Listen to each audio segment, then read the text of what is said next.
세계 최대 담수어, 그러니까 이제 민물고기로서 그 최대 크기를 자랑하는 이제 여러 종류가 있는데, 그 중에 하나가 이 아마존에 서식하는 피라루크라고 하는 이 물고기가 있습니다. 잠깐 영상을 보시면 여러분 아마 보신 적이 있을 거라고 생각되는데요.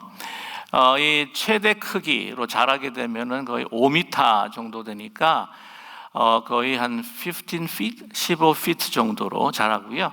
그 다음에 이 무게는 거의 한 200kg가 되니까 파운드로 아마 계산을 하게 되면은 거의 한 450파운드 정도가 됩니다. 대단하죠.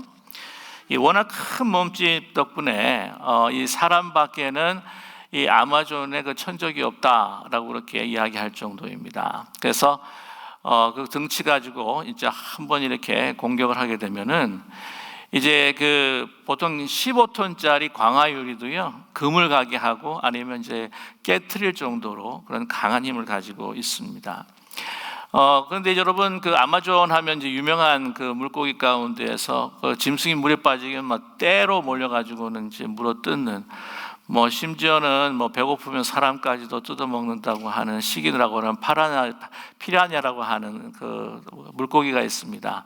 그런데도 이 피라냐가요 때려지어도 이 감당하지를 못한다고 합니다. 왜냐하면 그 이 피라루크의 이 비늘이라고 하는 게 얼마나 딱딱한지, 거의 방탄 조끼를 입은 것과 마찬가지라고 하는데요. 이 구조가 이제 이중 구조로 되어 있다고 합니다. 이제 겉에는 이 아주 광물질처럼 이렇게 딱딱한 그런 아주 가벼운 물질로 되어 있고, 안에는 부드럽지만 아주 질긴 그 물질로 형성이 되어 있다고 합니다. 그래서 아주 면도칼 같은 알 같은 이빨로 이 피라냐가 확 깨물어도 이게 간통을 하지 못한대요. 뜯지를 못한다고 합니다. 그래서 그 성질 때문에 보통 이제 그 첨단 방탄조끼를 만드는 데에 그 물질의 연구조사 대상이 되고 있고요. 심지어는 그 항공우주, 아주 뜨거운 열을 또 견뎌야 되고 또 추위를 견뎌야 되는 그 우주 밖에서도 사용할 수 있는 하나의 그 기구들을 만들 때에 이제 필요한 그 재료들을 연구할 때 또 이 피라루크의 비늘을 연구하고 있다고 합니다. 아무튼 그 정도의 그 힘과 또한 그 능력을 가지고 있는 피라루크라고 하는데, 아까 이제 보셨다시피 이제 피라라고 하면은 이제 이게 포르투갈어입니다. 이 물고기라고 하는 말이고, 루크라고 하는 것은 이 빨간 열매를 지칭하고 있는데, 보시게 되면은 이제 빨간색으로 이제 그 몸이 이렇게 빛깔을 내는 것을 볼 수가 있습니다.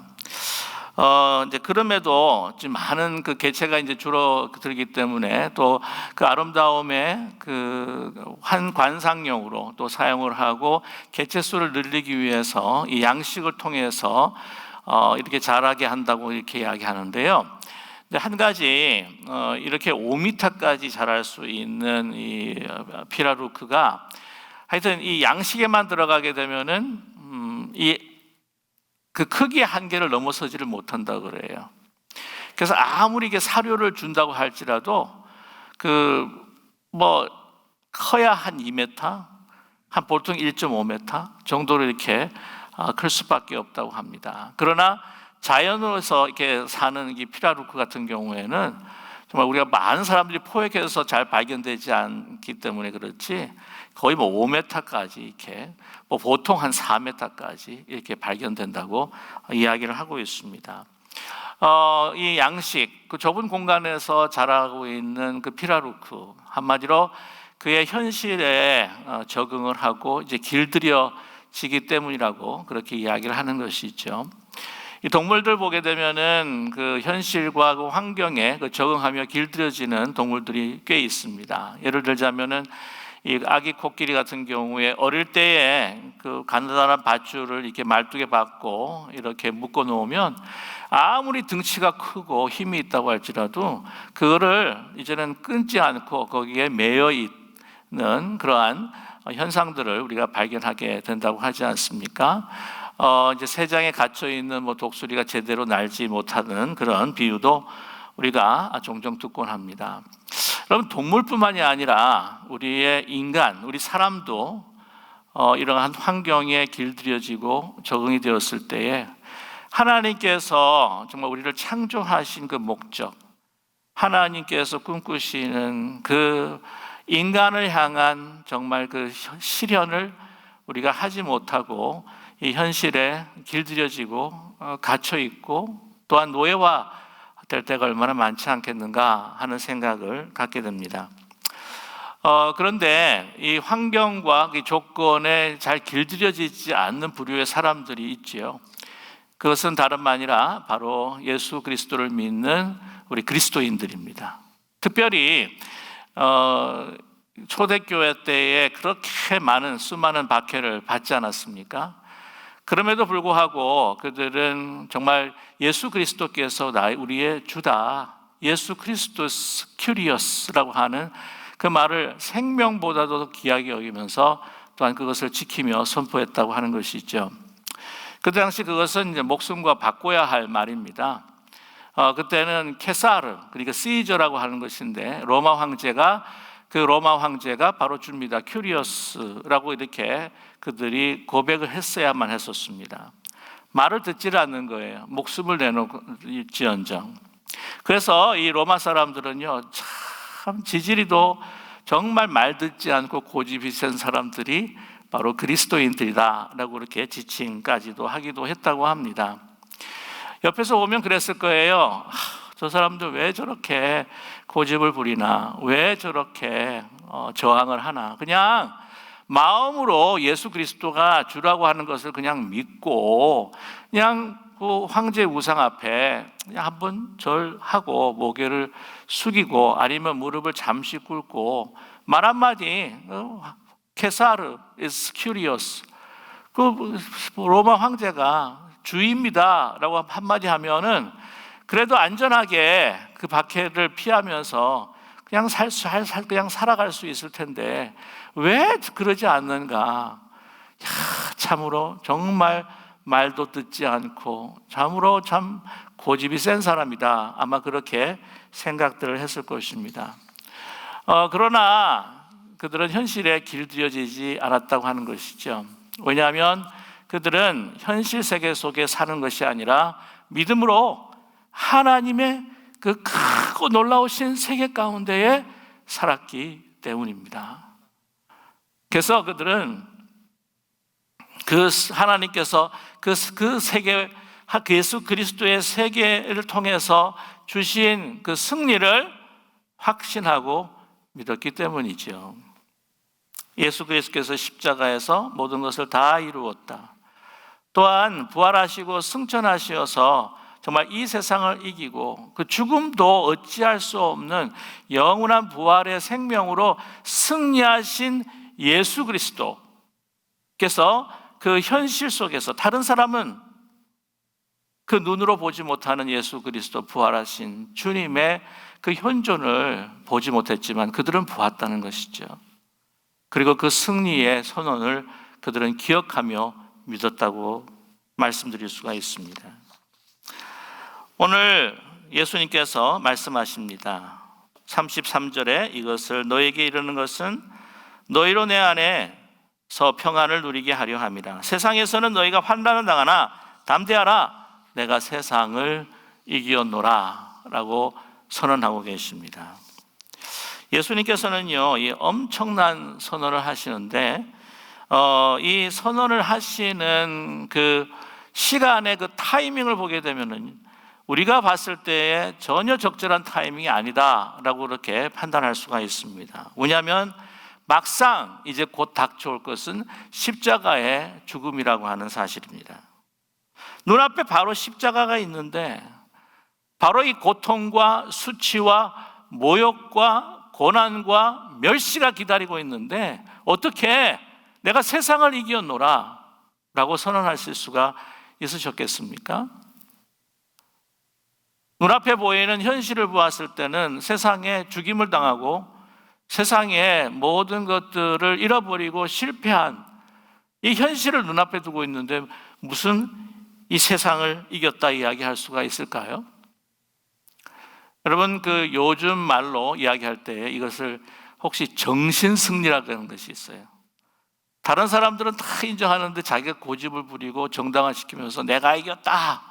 자기는 패배했는데 다른 사람들이 그걸 승리로 인정하지 않는데 자기가 그 승리를 정당화시키고 그것을 막 고집 부리면서 내가 승리했다. 이게 정신승리라고 하는 거죠. 근데 예수님께서는요, 이 말씀하실 때에 그냥 자기만의 정신승리를 누리면서 이야기하는 것이 결코 아니라는 것입니다. 이 승리는 바로 실체적인 승리요, 영원한 승리요, 참된 승리입니다. 말씀합니다. 그 승리가 있기에 세상에서 너희가 환난을 당하나 담대하라. 내가 세상을 이기었노라 라고 말씀하고 계십니다. 조롱받고 치욕을 받지만 그러나 그것으로 결코 끝난다는 것이 아니라고 하는 것을 선언하고 계시고 있습니다. 자, 이제 그 눈앞에 십자가를 둔 것은 역사적으로 볼 때에 삶에 있어서 자기의 그 누리고 있는 그 모든 부귀영화, 모든 사람들의 인정을 지키고자 했던 또한 종교 지도자들, 이스라엘의 종교 지도자들의 음모에 의해서 이제 죽었다. 그것이 역사적인 이유로 나타나고 있습니다. 그들은 예수님의 그 진리, 예수님의 참된 생명, 진정한 하나님의 모습, 하나님의 기쁨이 무엇인가, 그 구원이 무엇인가 이것을 선언하시고 선포할 때에 이 종교 지도자들에게는 그것이 위협이 되고 말았습니다. 많은 사람들에게 주었던 그 영향력을 상실하게 되고 자기들의 위치가 이제는 흔들리게 되고 저희들의 어떤 그 권위가 땅에 떨어질 것 같은, 그래서 그들이 이때까지 이루었던 명예와 능력과 권력과 또한 그 삶의 그 성공들, 그들을 지키기 위해서, 그들의 인생 승리를 위해서 예수님이라고 하는 참된 빛, 그 생명을 이제 주기로 했다고 하는 것이죠. 이러한 가치관을 가지고 살아가는 우리의 모든 인간, 그 세상을 예수님께서는 세상이라고 이야기하셨습니다. 오늘 말씀을 보게 되면요, 이 13장, 예수님께서 제자들과 함께 이제 마지막 날을 보내시면서 이제 발을 씻기시고 그들을 위해서 말씀하시고 또한 기도해 주시는 것이 13장에서부터 시작을 해서 14장, 15장, 오늘 16장, 그리고 끝에 17장에는 이 제자들을 위해서 예수님께서 하나님 앞에 간절히 기도하는 그러한 말씀들이 기록이 되어 있습니다. 보게 되면 17장 같은 경우에는 오늘도 이 세상이라는 단어가 반복이 되고 있는데, 이 17장에 보면은 이 세상이라고 하는 단어가 19번이나 반복이 되고 있다고 하는 것이죠. 이 세상은 어떤 것이냐? 바로 빛으로 예수님께서 오셨대 어둠으로 인하여 깨닫지 못하는 세상입니다. 요한복음 1장 10절을 보게 되면 그가 세상에 계셨으므로 세상은 그로 말미암아 지은 바 되었으니 세상이 그를 알지 못하였고 라고 그렇게 이야기합니다. 그런 세상입니다. 힘과 권력, 그 권세로 이 사람을 다스리고 또한 역사를 진행하는 것이 아니라 바로 사랑과 섬김으로 하나님의 그 화목과 화평, 그 생명의 길로 이 세상을 환화되게 하시고 구원받게 하시기 원하시는 그 빛이 바로 예수님의 생명이었고 사명이었는데 그것을 이 어두운 세상은 알지 못했다고 하는 것이죠. 이 종교 지도자들은 어쩌면 우리 많은 인생들의 군상의 대표적인 인물들일지도 모릅니다. 그들은 어떻게 생각했냐면은 자기 누리고 있는 그 모든 성공, 부귀영화, 자기의 그 인생의 승리를 위해서 그것이 방해되는 예수님을 죽여야 된다. 그리고 죽은 자는 말이 없다. 그것을 위해 그들은 거짓과 음모를 획책했던 것이죠. 그러나 여러분, 그러한 삶이 과연 성공한 삶이요, 승리한 삶이라고 여러분 이야기할 수가 있을까요? 은혜와 진리, 공의와 사랑, 이것이 참된 생명이라고 하는 것을 부활을 통해서 우리에게 분명히 나타내 주신 그 예수님을, 여러분, 우리가 이 현실 속에서 망각하지 않고 그 시선을 잃어버리지 않고 온전히 주님만을 향하는 우리 모두가 되기를 간절히 원합니다. 거짓보다 강한 것이 진리입니다. 미움보다 강한 것이 사랑입니다. 다스림보다 더 높고 위대한 것이 바로 섬김입니다. 이러한 것이 우리의 참된 생명이라고 하는 것을 이 부활을 통해서 우리에게 그 승리를 보여주시지 않으셨습니까? 현실에 길들여지지 않고 세상 사람이 좋다고 하는 얘기에 귀를 기울이지 아니하고 진정 길과 진리와 생명이 되신 예수님께서 우리에게 보여주시고자 하는, 우리에게 주신, 이미 부여하신 진리와 생명과 그 길이 무엇인지를, 그것을 붙들고 여러분, 이 힘들고 어려운 현실 속에서도, 세상의 그 큰 풍파 속에서도, 그 세상에 우리를 함몰시키려 하는 가치관 속에서도, 여러분, 우리가 그 현실에 갇혀 있는 것이 아니라 믿음으로 예수 그리스도의 부활의 세계를 보면서 승리를 선포하는 우리 모두가 되기를 간절히 소망합니다. 여러분, 인생에서 성공했다, 승리했다, 여러분 건강하고 아주 출중한 외모를 가지고 있다고 한다면 그것이 인생의 승리다, 성공이다 이야기할 수가 있겠죠. 그러나 그러한 외모와, 주어진 아주 출중한 외모와 건강을 가지고 정욕에 사로잡혀 가지고 이렇게 저렇게 탐욕을 부리면서 살아간다? 그 과연 승리일까요? 아무리 경제적인 부가 그렇게 많다고 할지라도 그것을 가지고 다른 사람들을 괴롭히고 또한 자기를 높이고 다른 사람을 무시해버리고, 이 극단적인 얘기는 합니다만 그것이 과연 인생의 승리라고 이야기할 수 있을까요? 정치에 있어서의 승리가 뭘까요? 집권하는 것이겠죠. 그러나 집권을 했지만 이것도 좀 익스트림한 케이스라고 극단적인 케이스라고 이야기할 수도 있겠지만 거짓과 욕심과 탐욕으로 정말 부도덕한 그런 정치 행위를 한다고 한다면 그 과연 인생의 승리였다고 이야기할 수 있을까요? 하나님 앞에서가 아니라 다른 사람 앞에서도 그것이 인생의 승리라고 이야기할 수는 없을 겁니다. 건강하고 외모가 출중하고 경제적인 부가 많고 인기와 명예가 있고 명망이 높고 이런 사람들이 다 그렇다는 건 아니에요. 다른 사람들의 마음을 또 풍요하게 해주는 그런 분들도 많습니다. 그러나 그 모든 것들을 가졌다고 할지라도 여러분, 철저한 하나님의 그 은혜 가운데에서 살지 못할 때에 가지는 실존적인 이 고독, 깊은 고독, 그 고독을 가진다고 한다면 이건요, 인생을 승리한 것이 아닙니다. 패배한 것이죠.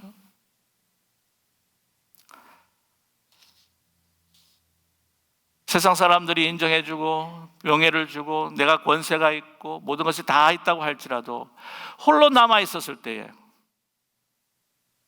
깊은 고독, 외로움을 느낀다고 한다면 그건 인생을 승리한 것이 결코 아닙니다. 패배한 것이죠. 마음의 평화가 없고 깊은 처절한 고독 속에서 몸부림칠 때 그것은 인생의 성공이 아닙니다. 다 모든 것을 가졌다라고 하는 이야기할 수 있는 사람들이 굉장히 많죠.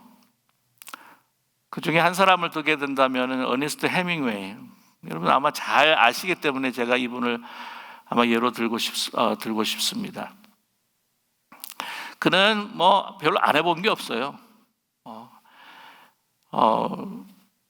군인으로도 전쟁에 투입되어 봤고 유명한 여러분 작가 아닙니까? 노인과 바다로서 노벨상을 수상받은 적도 있습니다. 정말 유명한 작가예요. 투사도 제가 말씀드렸는데 투사도 했고 종군 기자로도 해봤고 뭐 리포터도 되어봤고 작가가 되어봤고 여러 가지 경험을 통해서 또한 이 작품을 쓰는데 여러분께서 너무나 잘 아시는 누구를 위하여 종은 울리나 무기여 잘 있거라. 책은 안 읽어보셔서 아마 흑백 영화로 혹시 보시는 분들도 많으실 것 같은데 노인과 바다, 유명한 킬로만자로의 눈. 그는 굉장히 외모가 출중했다고 합니다. 그래서 아주 인물 값을 한몫을 했던 사람 중에 한 사람인데 그가 이제 결혼했던 그 아내도 한 4명 정도가 된다고 그렇게 이야기를 해요. 여러분 아시겠지만 그가 1899년에 태어나가지고는 나중에 자기 스스로의 목숨을 끊는데 그게 1961년. 그래서 뭐 요절했다거나 단명한 것은 아닙니다. 그가 72세 정도 때에 요즘에 에버리지 나이로 봤으면은 그렇게 단명한 것은 결코 아니죠. 그러나 스스로 그런 목숨을 끊었습니다. 그가 뭐가 그렇게 부러웠을까요? 노벨상 수상도 하였고 그 작품으로 인하여서 벌만큼 다 벌었을 것이고 또한 그 외모와 그 창의력과 그 소설을 통해서 많은 여인들과 연인들의 시선을 받았고 많은 사람들의 또한 칭찬과 또한 그 인기를 거머쥐었을 것입니다. 뭐 하나 부러울 게 있었을까요? 그러나 그는 심히 고독했다고 하는 거죠. 여러분 심히 그의 고독했다고 하는 것이 어디에 나타나 있냐면은 이 킬리만자로의 눈이라고 하는 소설에 잘 나타나 있습니다. 여러분 킬리만자로의 눈 아시죠? 네. 그 조용필의 킬리만자로의 표범은 아시는 분이 계시는데 킬리만자로의 눈도 아마 잘 아실 겁니다. 킬리만자로라고 하는 그 소설이라고 하는 것은 그냥 간단하게 말씀을 드리면은 이 해리라고 하는 한 남자가 이제 아프리카 초원에서 사냥을 하다가 이제 긁힌 그 상처로 인해서 그것이 이제 자기 괴사가 되어서 죽어가는 그 과정들을 그린 그 소설입니다. 그 아프리카 이 초원을 방문한 것은 그가 굉장히 사랑했던 땅이었고요. 이제 그 아주 부요한 그 미망인과 이제 재혼을 해가지고는 이제 새로운 삶을 이제 꿈꾸기 시작을 합니다. 그래서 그 새로운 삶을 시작하기 위해서 이 아프리카로 오게 된 것이죠. 그러면서 이제 킬리만자로를 바라보면서 이제 회상하면서 이렇게 전개되는 이야기인데 그 킬리만자로의 눈이라고 하는 그 초입의 그 첫 이 표현들이 정말 의미심장합니다. 제가 한번 읽어드릴게요. 킬리만자로는 만년설로 덮인 산이며 해발 19,710피트로 아프리카에서 가장 높다고 알려져 있다. 이렇게 소설이 시작이 됩니다. 서쪽에 있는 정상은 마사요로 은가이라고 불리우는데 신의 집이라는 뜻이다. 정상 근처에는 얼어서 말라붙은 표범 시체가 하나 있다. 표범이 그 높은 곳에서 무엇을 찾고 있었는지 아무도 밝힐 수 없었다. 이게 바로 그 유명한 킬리만자로의 표범입니다. 표범이 그 높은 곳에서 무엇을 찾고 있었는지 그 정상 근처에서 얼어 말라붙어 버린 표범 시체, 그 표범이 그 높은 곳에서 무엇을 찾고 있었는지 아무도 밝힐 수 없었다. 저는 이 표범의 모습에서 어니스트 해밍웨이의 모습을 발견하게 됩니다. 깊은 고독이죠. 그러면서 죽어가는데 이렇게 이야기합니다.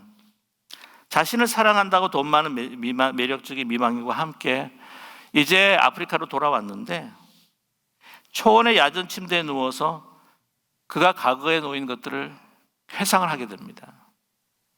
막 이런 글감들을 자기가 못다했던 표현들을 막 이렇게 회상을 하는데 그 와중에 그를 짓누르고 있는 그 죽음을 그 사랑하는 여자도 시중 드는 그 한 소년도 그걸 느끼지 못한다는 것이죠. 죽음으로 가는 그것이 얼마나 고독한지 그거를 소설화시켰던 것이 바로 킬리만자로의 눈입니다. 한마디로 말하면 그의 모습이죠. 그의 내면의 세계를 표현한 것입니다. 여러분, 인생에 있어서 가장 처절한 패배가 뭐라고 생각하십니까? 모든 것들을 다 가졌는데도 근본적인 어떤 깊은 고독과 외로움, 자기를 찾지 못하는 그러한 깊은 이 구렁 속에서 헤매일 때에 그것이 가장 처절한 패배라고 그렇게 이야기하는 분이 계세요. 왜냐하면 이 외로움이라고 하는 것, 죽은 다음 가는 인간을 향한 하나의 저주와 같은 것이다 라고 이야기하죠. 외로움, 고독, 그것이 너무나 고통스럽기 때문에 자기의 목숨을 스스로 끊을 때가 있다고 합니다. 그리고 이 지옥을 묘사할 때에 이 지옥의 가장 이 단테의 신구 같은 거 보게 되면은 이 7개의 천상도 7개로 표현하고 있지만 이 지옥도 7개로 표현하고 있죠. 맨 끝에 가장 고독, 나 혼자만, 아무 소리도 없이, 여러분, 아무런 온기가 없이, 아무도 사람이 없이 홀로 남아있는 가장 어두운 곳, 그것이 죽음의 실체예요. 죽음의 가장 큰 공포와 고통이라고 그렇게 이야기하지 않습니까? 그것을, 그 외로움을 통해서 현실에서 맛을 보게 되는 것이죠. 예수님도요, 참 많이 외로우셨습니다. 특별히 십자가를 지시기 전에. 오늘 말씀을 보게 되면 뭐라고 하시죠? 32절입니다. 보라, 너희가 다 각각 제 곳으로 흩어지고 나를 혼자 둘 때가 오나니 벌써 왔도다. 그러지 않습니까? 외로우셨어요. 모든 사람들이 떠나갑니다. 오욕과 멸시, 천대, 그 십자가의 고통, 제자들도 다 버리고 홀로 십자가에 남으시죠. 그러나 그것이 패배가 아니었습니다. 왜? 오늘 32절 후반절 말씀, 그러나 내가 혼자 있는 것이 아니라 아버지께서 나와 함께 계시느니라.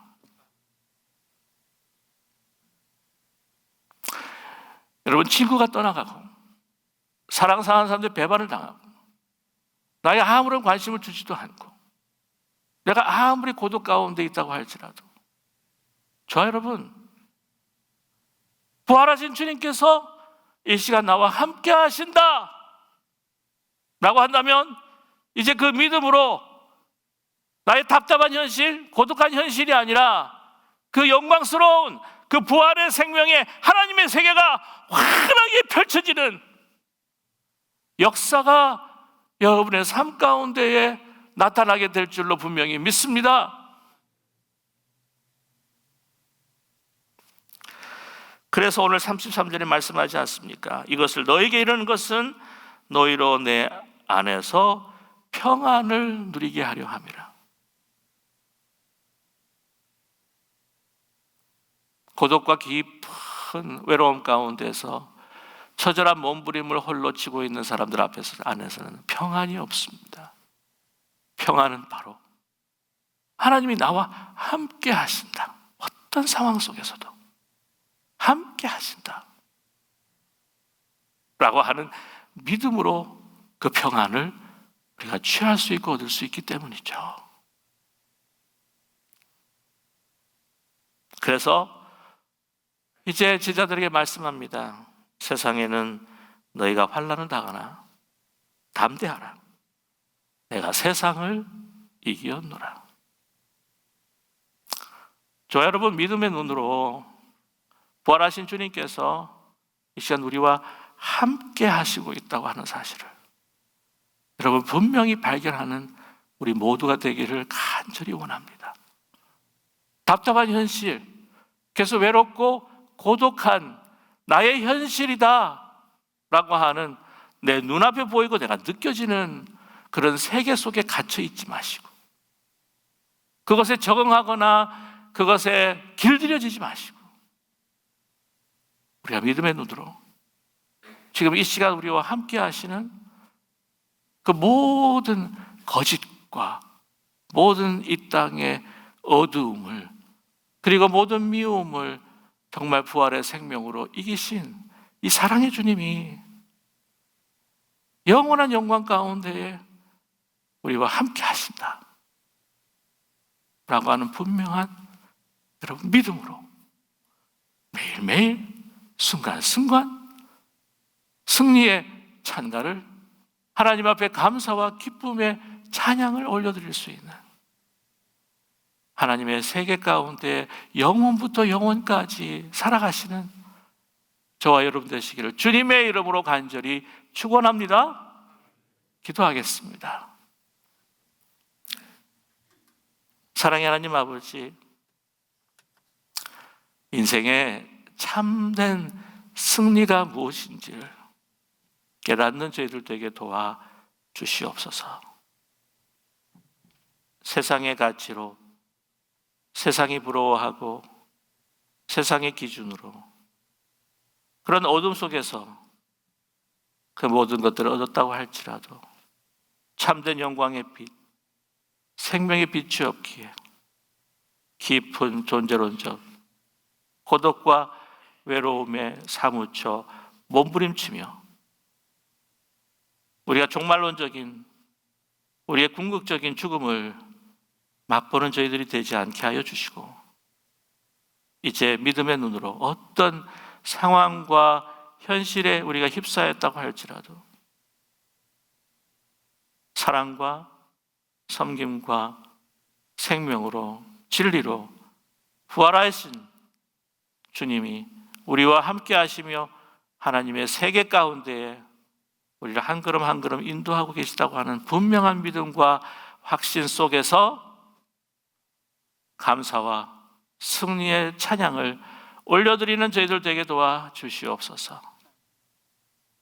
내가 세상을 이기었노라. 주님 바라보며 승리의 삶을 살아가게 하여 주시옵소서. 예수님의 이름으로 기도드립니다. 아멘.